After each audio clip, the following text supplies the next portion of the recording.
उत्साहाचा आणि अभिमानाचा विजय असो प्रजासत्ताक दिनाचा, विजय असो प्रजासत्ताक दिनाचा. नमस्कार, मी माऊली मिसाळ. मंचावर उपस्थित मान्यवर, इथे जमलेले गुरुजन वर्ग आणि या कार्यक्रमाचे अध्यक्ष संजयजी राठोड सर. आज 26 जानेवारी म्हणजेच आपला प्रजासत्ताक दिन. या दिवशी दरवर्षी आपण या दिवसाला प्रजासत्ताक दिन किंवा गणराज्य दिन म्हणून साजरा करतो. मित्रांनो, आज मी तुम्हाला प्रजासत्ताक दिन या दिनानिमित्त 2-4 शब्द सांगू इच्छितो. ते तुम्ही शांतचित्ताने ऐकून घ्यावे ही माझी नम्रतेची विनंती.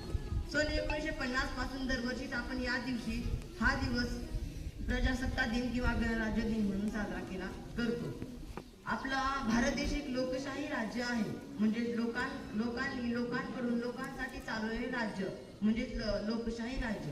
मित्रांनो, ब्रिटिश सरकारच्या गुलामी चौकटातून आपला भारत देश स्वातंत्र्य झाला, पण आणि न्याय, समता, बंधुता आणि एकात्मता शिवाय माणसाला माणुसकीने वागवणारी राजवट सुरू झाली. आणि या सर्वांचा पाया होता भारताची राज्यघटना. आपला भारत देश स्वतंत्र तर झालाच, पण या भारताला नवा आकार, नवी दिशा देणारी राज्यघटना निर्माण करणे हे भारतासमोर एक मोठे आव्हानच होते.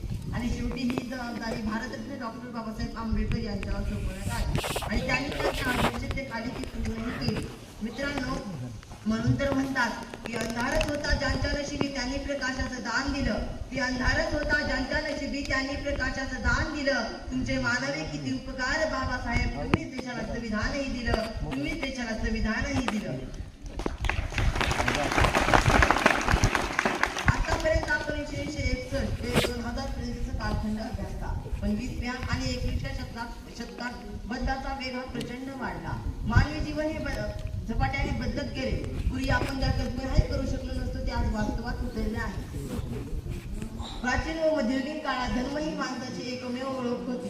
हिंदू, मुस्लिम, शीख, जैन, ख्रिश्चन आणि ज्यू आणि पारसी इत्यादी धर्मापुढे आधुनिकरणाने मोठी आव्हाने उभी केली आणि आपल्या पारंपरिक विचारसरणीत मोठा बदल डॉक्टर बाबासाहेब आंबेडकर यांनी घडवून आणला. डॉक्टर बाबासाहेब आंबेडकर यांनी हा बदल भारतीय संविधानाच्या माध्यमातून घडवून आणला. मित्रांनो, डॉक्टर बाबासाहेब आंबेडकरांनी लिहिलेल्या संविधानाप्रमाणे कायद्यापुढे सर्व कायदे समान असून धर्म, वंश, जात, लिंग व जन्मस्थान या कारणावरून भेदभाव करण्यास सक्त मनाई आहे.